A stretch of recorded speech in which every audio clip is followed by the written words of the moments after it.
Hey friends, one of my least favorite verses in the Bible is 1 Corinthians 10:13. Basically, Paul writes and he says, "There's no temptation taking you that is common to man, but with each temptation, God will provide a way of escape." Now let me tell you why that's my least favorite verse, one of my least favorite verses in the Bible. Because it kind of lays the responsibility for the way I live on me in a sense. God says, you know what? Your temptation is no different than anybody else's temptation. You're going to be tempted to sin in life. That's part of the human nature. But then he says, every time there's a temptation that comes your way, God will provide a way to escape. For example, you may be tempted to go to that certain website that you tend to go to that you know you shouldn't go to. And you've prayed and asked God for protection from doing that. And a lot of times, at least for me, when there's something I know I shouldn't do, but I want to do it, I hear this still small voice saying, don't do it. But the world, Satan, the devil, the enemy screams at us and says, go ahead, do it. It's all right. It's okay. You can do it just this one time. God will forgive you. And that still small voice gets drowned out. So that verse is both convicting to me, but also challenging to me.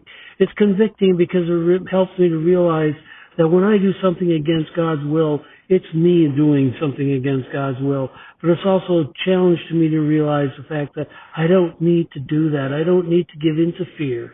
I don't need to give in to doubt. I don't need to give in to worry. I don't need to give in to lust.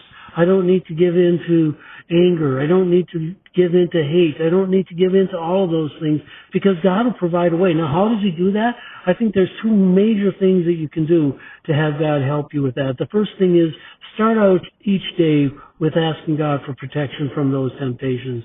The second thing is be in his word. You've got to read the Bible. You've got to see what God says. And right nowadays we have it so easy. You can go into AI or Google or whatever and tap, what does God say about this particular sin? It'll give you a list of Bible verses that you can quote for protection. And then the other thing is to ask others for help. Don't be afraid. Have one or two close friends that you can confide in and say, hey, man, I am really struggling right now. Those struggling with addictions and have gone through the 12-step program, they understand that because they have a sponsor. They have somebody that they know they can go to when they're struggling to say, hey, I'm struggling here, and they'll help them through.